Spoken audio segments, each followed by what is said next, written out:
Em nome do Pai, do Filho e do Espírito Santo. Amém.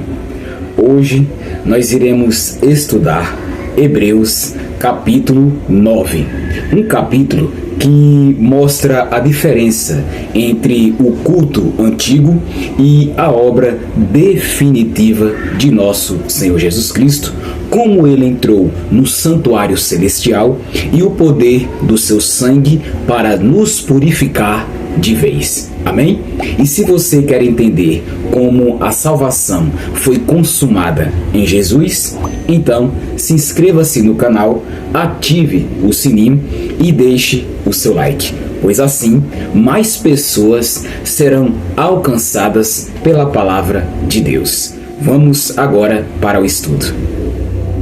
A primeira aliança, na verdade, teve regulamentos rituais e seu santuário terrestre. Consistia numa tenda. A parte anterior encerrava o candelabro e a mesa com os pães da proposição chamava-se santo. Atrás do segundo véu achava-se a parte chamada Santo dos Santos. Aí estava o altar de ouro para os perfumes e a arca da aliança coberta de ouro por todos os lados. Dentro dela, a urna de ouro contendo o maná, a vara de Arão que floresceu e as tábuas da aliança. Em cima da arca, os querubins da glória, estendendo a sombra de suas asas sobre o propiciatório. Mas não é aqui o lugar de falarmos destas coisas pormenorizadamente. Assim sendo, enquanto na primeira parte do tabernáculo entram continuamente os sacerdotes para desempenhar as funções, no segundo entra apenas o sumo sacerdote, somente uma vez ao ano e ainda levando consigo o sangue para oferecer pelos seus próprios pecados e pelos do povo. Com o que significava o Espírito Santo que o caminho do Santo dos Santos ainda não estava livre, enquanto subsistisse o primeiro tabernáculo. Isto é, também, uma figura que se refere ao tempo presente, sinal de que os dons e sacrifícios que se ofereciam eram incapazes de justificar a consciência daquele que praticava o culto. Culto que consistia unicamente em comidas, bebidas e abluções diversas, ritos materiais que só podiam ter valor enquanto não fossem instituídos outros mais perfeitos. Porém, já veio Cristo, sumo sacerdote dos bens vindouros, e através de um tabernáculo mais excelente e mais perfeito, não construído por mãos humanas, não deste mundo, sem levar consigo o sangue de carneiros ou novilhos, mas com seu próprio sangue, entrou de uma vez por todas no santuário, adquirindo-nos uma redenção eterna.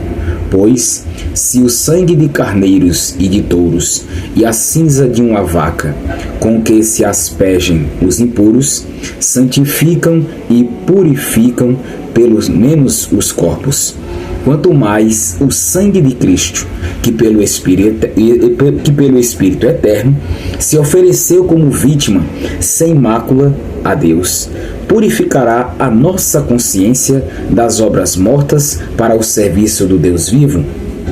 Por isso, ele é mediador do Novo Testamento. Pela sua morte, expiou os pecados cometidos no decorrer do Primeiro Testamento, para que os eleitos recebam a herança eterna que lhes foi prometida. Porque, onde há testamento, é necessário que intervenha a morte do testador. Um testamento só entra em vigor depois da morte do testador. Permanece sem efeito enquanto ele vive. Por essa razão, nem mesmo o primeiro testamento foi inaugurado sem uma efusão de sangue. Moisés, ao concluir a proclamação de todos os mandamentos da lei, em presença de todo o povo reunido, tomou o sangue dos touros e dos cabritos imolados, bem como água, lã escarlate e isopo. Aspergiu com sangue não só o próprio livro, como também todo o povo, dizendo: Este é o sangue da aliança que Deus contraiu convosco. E da mesma maneira aspergiu o tabernáculo e todos os objetos do culto.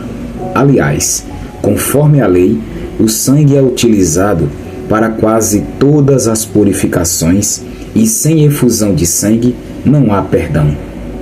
Se os meros símbolos das realidades celestes exigiam uma tal purificação, necessário se tornava que as realidades mesmo fossem purificadas por sacrifícios ainda superiores. Eis porque Cristo entrou, não em santuário feito por mãos de homens, que fosse apenas figura do santuário verdadeiro, mas no próprio céu, para agora se apresentar intercessor nosso ante a face de Deus. E não entrou para se oferecer muitas vezes a si mesmo, como o pontífice que entrava todos os anos no santuário para oferecer sangue alheio.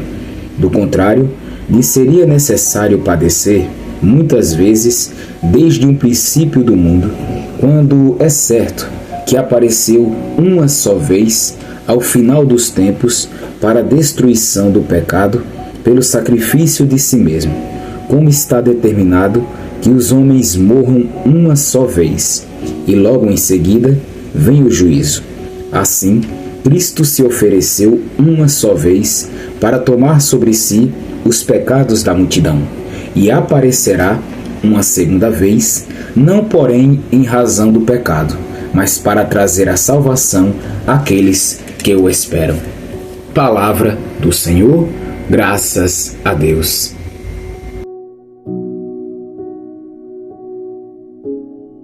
O autor descreve o tabernáculo que Moisés organizou, um lugar dividido em átrio e santo dos santos, com móveis simbólicos, o candelabro, a mesa dos pães, o altar, a arca e o propiciatório. Era sagrado, cerimonioso, cheio de rituais. Tudo apontava para algo maior. Esses objetos não eram a realidade final. Eram símbolos que ensinavam sobre pecado, expiação, presença de Deus. E o que aprendemos? Aprendemos que os rituais antigos mostravam a necessidade de reconciliação. Eles funcionavam como uma lição visual para o coração humano entender a gravidade do pecado e a necessidade do perdão. Por isso, meu irmão e minha irmã, não despreze as formas sagradas da tradição. Elas apontam para nosso Senhor Jesus Cristo, mas não se apegue ao ritual como se ele fosse o fim. Procure o encontro vivo com Jesus Cristo, que cumpre o símbolo.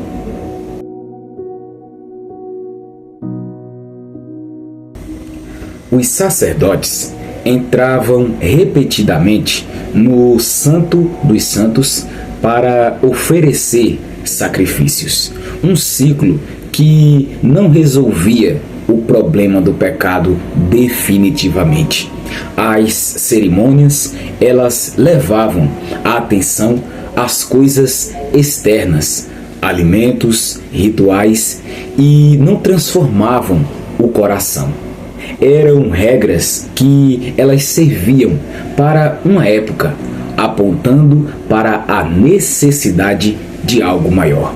E aqui, meu irmão e minha irmã, aprendemos que a religião legalista remove o poder transformador do Evangelho quando reduz a fé a práticas externas. A lei, ela foi pedagógica, ensinou, apontou, mas não deu poder para vencer o pecado interior. Por isso, meu irmão e minha irmã, avalie a sua prática religiosa Ela te aproxima verdadeiramente de Deus ou ela te prende em aparência? Busque intimidade com nosso Senhor Jesus Cristo e peça ao Espírito que transforme o seu interior.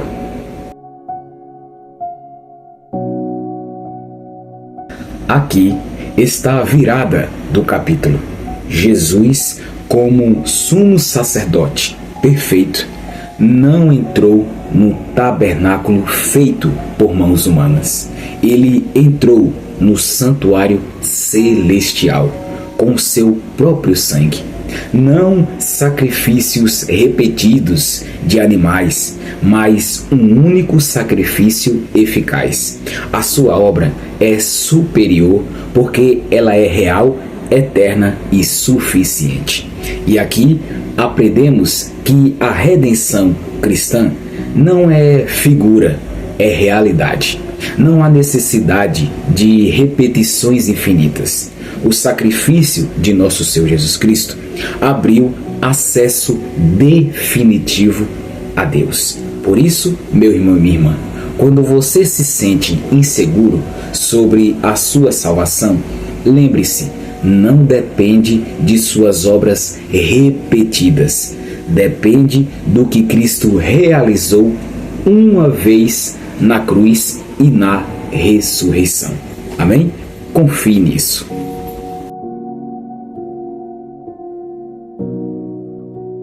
O autor compara o efeito do sangue dos animais, purificação externa, ou seja, de fora, com o sangue de nosso Senhor Jesus Cristo, a purificação da consciência. Os sacrifícios antigos, eles limpavam o corpo de impurezas rituais. O sangue de Jesus limpa a consciência, nos liberta da culpa e capacita para servir ao Deus vivo. E aqui aprendemos que a verdadeira purificação, ela atua no íntimo, onde a culpa e o pecado deixam marcas. Só Cristo pode fazer essa obra. Por isso, meu irmão e minha irmã, se você carrega culpa, leve-a a Jesus. Ele não apenas cobre, ele perdoa e cura o seu interior. Viva livre para servir.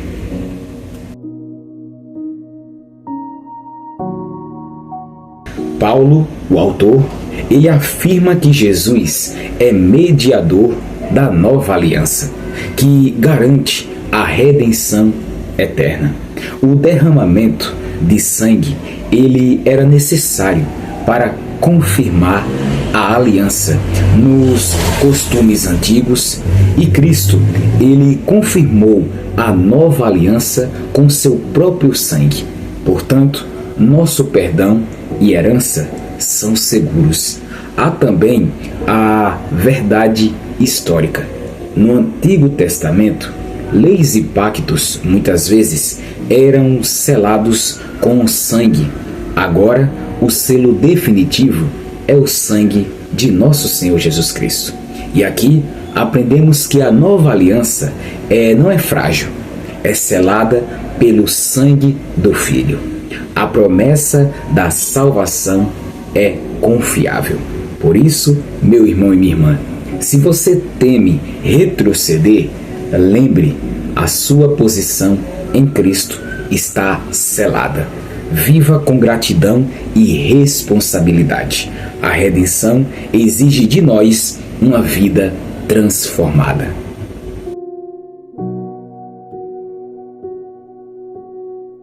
Os sacrifícios repetidos anunciavam que a consumação ainda não tinha chegado. Cristo ofereceu-se uma vez para tirar os pecados e agora ele está no céu. Ele voltará para salvar definitivamente os que o esperam. Não voltará para repetir o sacrifício, mas para completar a salvação, julgar e redenção final. Aprendemos aqui, meus irmãos, que a obra de Cristo é única, suficiente e, no fim, eficaz para completar a nossa salvação. A esperança cristã inclui a segunda vinda de nosso Senhor Jesus Cristo.